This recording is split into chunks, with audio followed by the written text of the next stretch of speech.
Ladies and gentlemen of the press, I am pleased to announce that today that the Keystone pipeline has finally been approved. This pipeline, which will carry oil from Western Canada to refineries along the Texas Gulf Coast. Plans offered by big oil companies and pipeline companies did not provide enough environmental protections. I have appointed a new czar to oversee its construction, and a new czar to oversee the implementation of the highest level of environmental oversight ever to be undertaken to assure that we provide maximum environmental protection. As you know, under the current projections, jobs numbers and other benefits touted by supporters of the Keystone XL oil pipeline are probably exaggerated. We will take measures to assure that this project will be jobs producer. Accordingly, I will direct Director of Homeland Security to hire an additional 39,000 Border Control agents to be assigned to the protection of the pipeline, not only during its construction but to be retained until the pipeline is removed when it is no longer used. Also, the pipeline contractors will put up a bond of $1 trillion to be paid to our healthcare fund to be used to with the hydrocarbon emissions the oil produced will generate.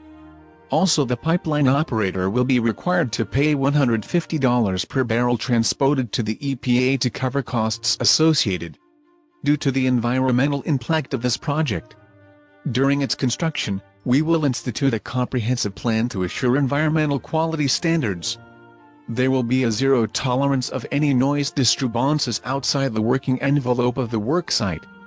No equipment shall work other than 9 a.m. to 4 p.m. weekdays and must follow Postal Service's guidelines for efficient hours of operation.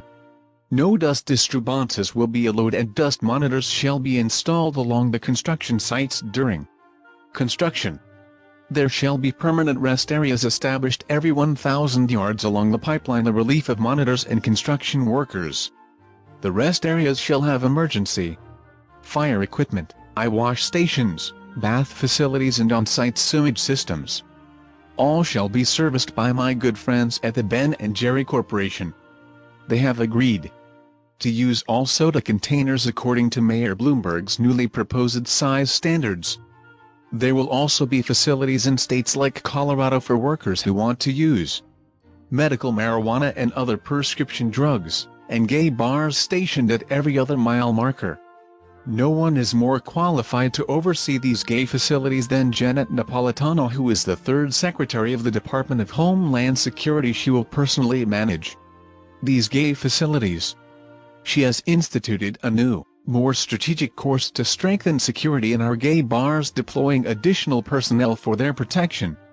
Upon completion of the construction, the Department of Agriculture will oversee the planting of trees along the right-of-way. I have directed that green giants be placed there to block the site from public view and mitigate the carbon emissions that will be increased as a result of the oil that is transmitted.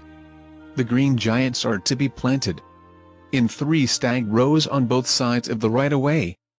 They shall be 5 feet apart in rows. The trees, when planted, shall be a minimum of 12 feet tall on planting. The tree farm, Highland Hill Farm, will supply the trees.